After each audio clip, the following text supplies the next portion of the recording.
Hello, eighth graders. So this is just your little reminder. We are coming up on the end of our weather log, so make sure that you have completed your weather log for today and any sequential days that maybe we have missed.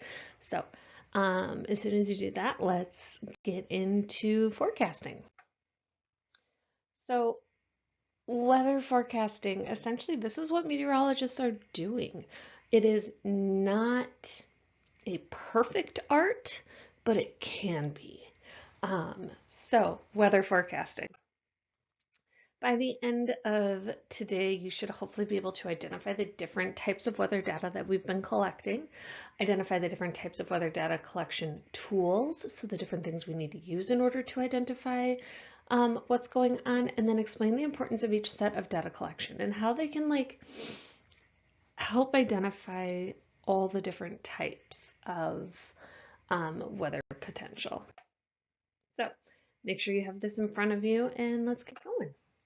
So one of the things that you have been documenting is what is called relative humidity. We document relative humidity in the unit of percentage of water. And what meteorologists are using or weather scientists are using it's called a psychrometer. So it is what is off to the side here. So it's just two thermometers essentially attached to a stick.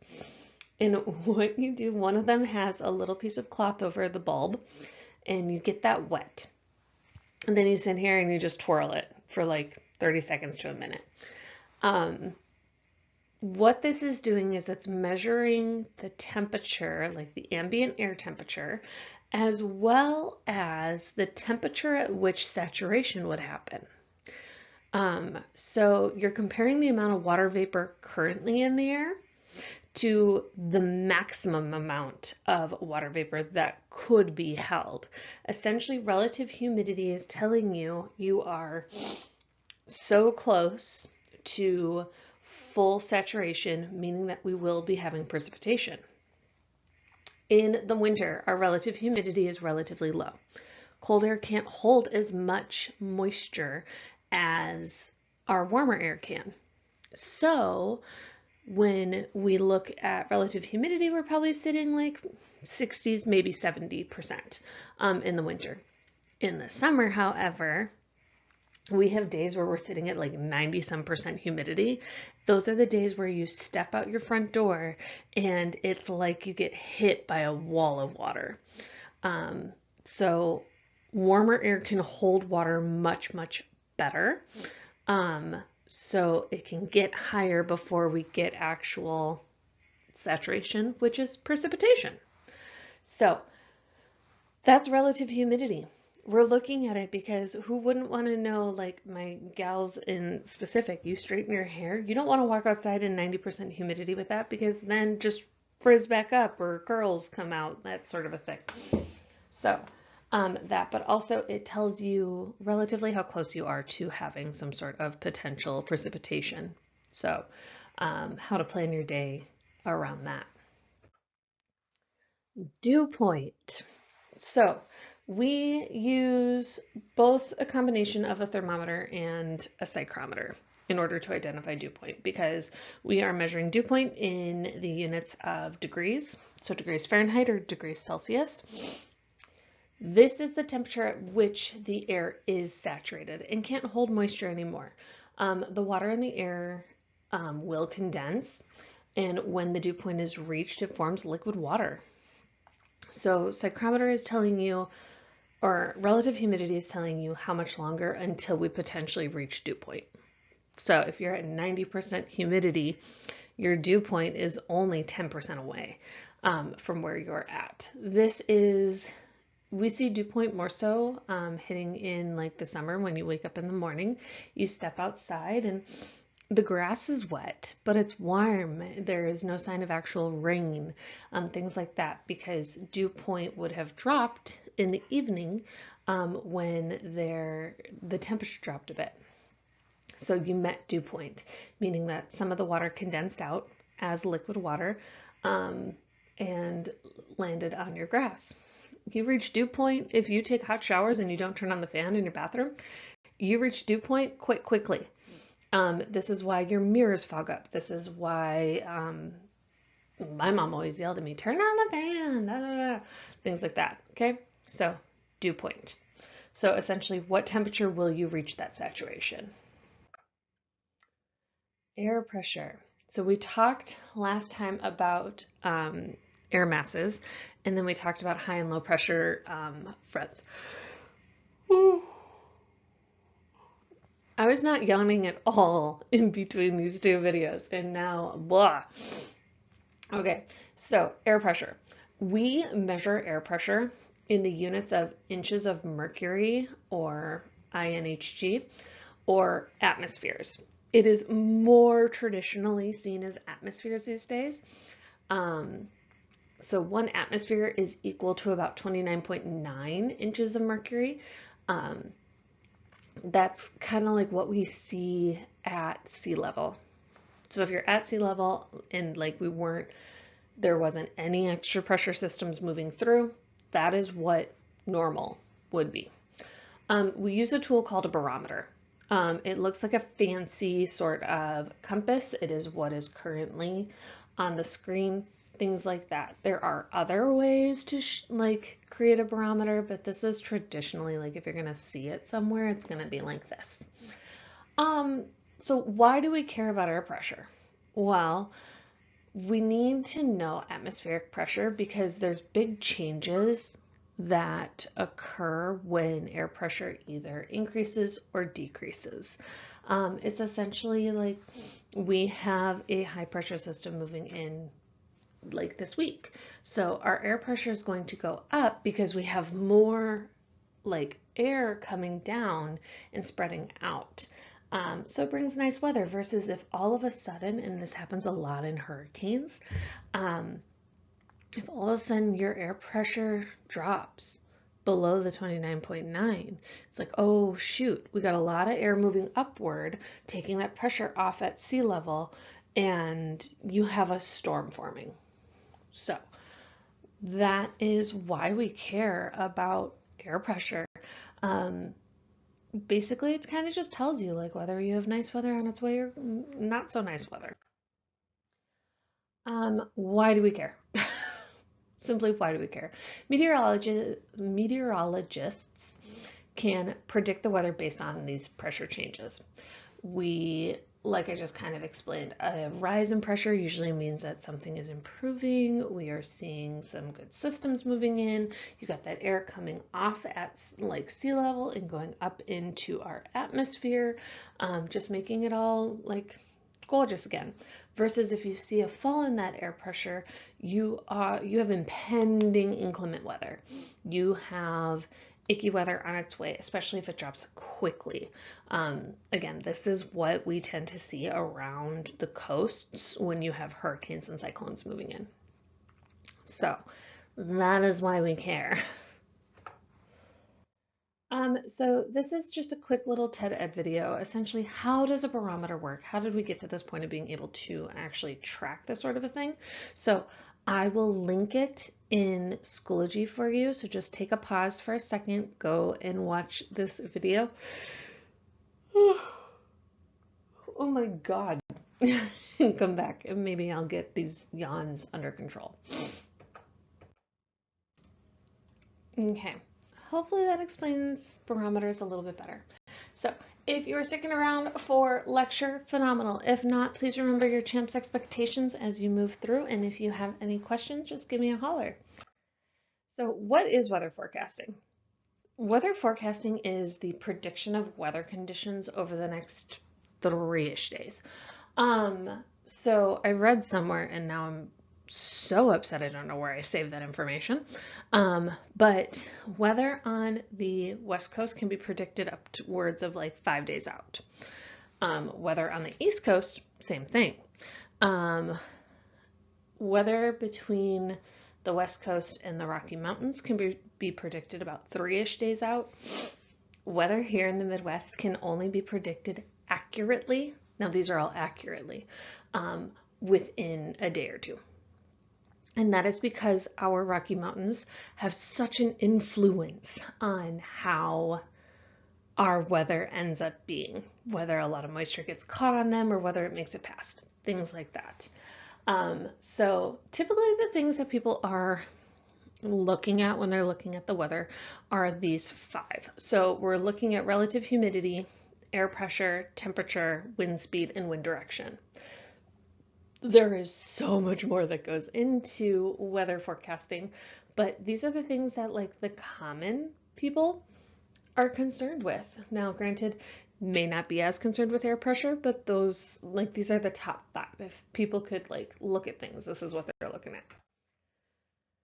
So when we are measuring weather, we are looking, by we I mean meteorologists, are looking at surface reports and upper air reports.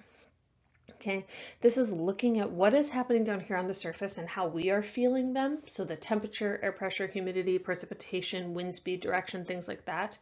But all of this is also based off of what's happening in our upper air levels. We know the troposphere is upwards of 15 kilometers thick, and there's things still happening way up there that we are not experiencing, but it brings in different types of weather. So it's records of what's happening in the higher altitudes. Again, it is still looking at wind, temperature, and humidity, but they're also looking at radio, like using radio sounding, I think is basically what that's supposed to say, in like a weather balloon. Things that are happening way up there that we weren't even thinking about because we're like, well, what does that have to do? Well, it's helping move in different weathers as well. Okay, so let's talk about the couple other things that you guys have been documenting. So first things first, air temperature. Easy peasy. We measure this in the units of either Fahrenheit or Celsius. The US and like 2 other countries are the only ones who use the imperial system with Fahrenheit. Everywhere else in the world uses Celsius.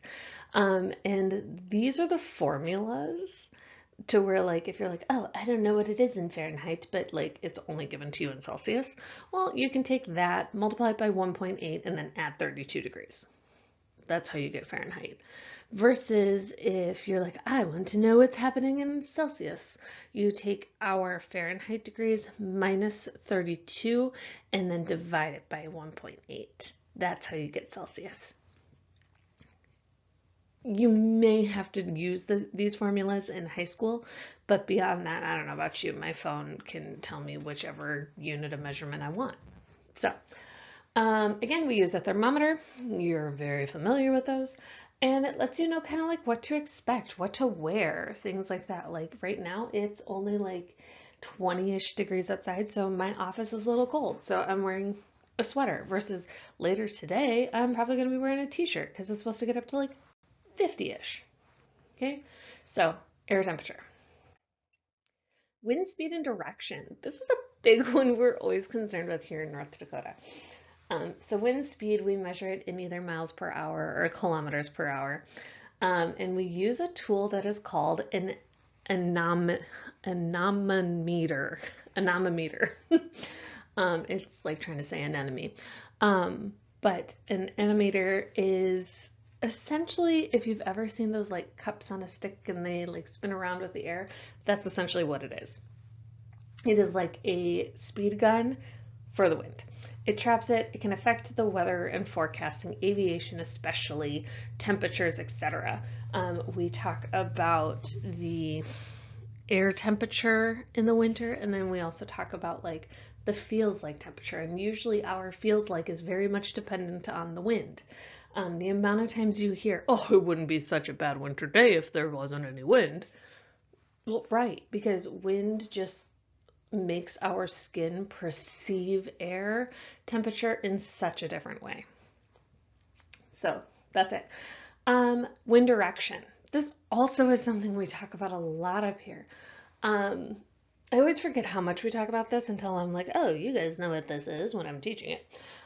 We measure it in units of our cardinal directions. North, south, east, west, northeast, southeast, northwest, southwest, so on. The tools that we use in order to identify these Oh my goodness.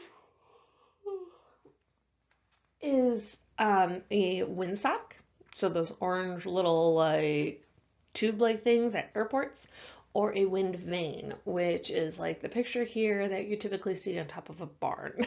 But essentially, knowing which way the wind is coming from kind of helps you predict what type of wind is or what kind of air is coming with it. If we have a north to south wind, we know it's going to be cold because of those polar air masses, or God forbid in the winter, Arctic air masses. They're very, very cold, versus if we have a south to north wind, we're like, ooh, this is going to be a nice warm breeze, because it's pulling that warm air up from the equator toward us. Western and easterly winds are totally normal for us, to where it's like, oh, your grown-ups might be concerned about this too when it comes to what direction the wind is coming from in the midst of a blizzard. I know Mr. G and I hate eastern winds in the winter because we're not prepared for it. This behind me is east for our house, and we don't prepare that side of the house as much because we typically get western winds, to where the drifts are just weird and big if it's an eastern wind. Western winds, yes, we get drifts like none other at the end of our driveway, but we prepare for that because it's a wide open space for us. So your grown-ups might care. Mr. G was very like, we need to have a south-facing driveway because then in the winter you get more sunlight and it melts snow better. Things like that. So directions and wind and where it's coming from is very important, especially when you get a little bit older, apparently. But it kind of helps you predict what is to come with our weather. We use many different types of imaging to help us identify. Now that we have the technology, we use it. So we use both satellite and radar imaging. So visible satellites allow us to see cloud formation. So if you take a peek, it is the bottom of the two pictures. You can see those kind of hazy green, or not green, gray sorts of things. Those are the clouds. We don't know what's going on in the clouds, but we can see the clouds are forming. Versus an infrared satellite imaging gives us and shows us the energy of what is happening within our atmosphere. Typically, the higher red you go, there's more energy, more mass to it, to where it's like, ugh, depending on where it's forming, this could really be bad, which is the top picture. So we use these different cameras thanks to satellites, in order to kind of see what's going on and what sort of energy and weather it could bring. Then we take a peek at weather mapping, where we can kind of map out where our like air masses are generally sitting and how they're moving. So you can find air or weather maps that show isobars, or the lines of which where pressure is going. Like you can kind of see, oh, there's a high pressure system here, and here's how it's dissipating before it meets a low pressure system. So we'll work with that a little bit more in the coming days. But then you can also have isotherms. So therms, like temperature, thermometer, are lines on the map that connect areas of equaling temperature. So this map that is on this page is an isotherm map. So you can see we have an air mass here that is relatively cold because everything within it is only 40 degrees or lower, okay? Typically, isotherms run in about degrees of 5. So that versus right around it, you have all this 45-degree air, and then it moves out to the 50 and so on. So you can see there's another air mass here that is a little bit warmer than this one. It is 50 degrees, which is wonderful. Then you can see down here where there was a larger, warmer air mass at 75, and it covered here through there, and then there's an even smaller one of 80. But So it just kind of gives you an idea of where your air masses are and generally how they're moving and affecting the land. So, um, yeah, it's kind of cool to see it laid out like this. You can see where it's really, really warm, where it's kind of cool, all that kind of stuff. You can see where there's just these random little pockets. So this is just a little pocket of 45-degree air. Over here, randomly over here, you got your 50. So yeah, but you can see where there are the large air masses versus smaller air masses. So those are weather maps. Now finally, a lot of the math is done now thanks to the use of Doppler and computer modeling. It used to be where meteorologists had to go through and do all the math for what is moving in, what's moving out, what direction is it moving in, all this or whatever. So let's explain what they use quick, okay? So Doppler radar is a specialized type of radar that can detect precipitation. It can detect just the basic bits of drizzle that we can sometimes get. But you can kind of see how all of the particles are moving and generally at what speed. Like I said, this is similar to, it's like a combination between infrared and satellite imaging to kind of see what's going on. This is huge when we're talking about tracking major storms like thunderstorms or tornadoes. This is how we can see the rotation of a tornado or hurricane, and how quickly it's moving and things like that, to where that's the starting point of being able to predict how intense the storm is going to be. What category of hurricane is this system going to be when it makes landfall? Things like that. So we're using Doppler and computer. Computer modeling generates our forecast for us. So it takes all the information that has been leading up until this moment, plus slight historical data, and computing it, essentially AI generating. Here's what could be happening in the next X amount of days. Now remember, you can check the 10-day forecast, but the actual likelihood of its accuracy being something that you will experience, not so much. You probably have a slightly better chance if you're looking at like Hawaii over the next 10 days versus I would not even pretend to look at the 10-day forecast here in the Midwest. Things like that.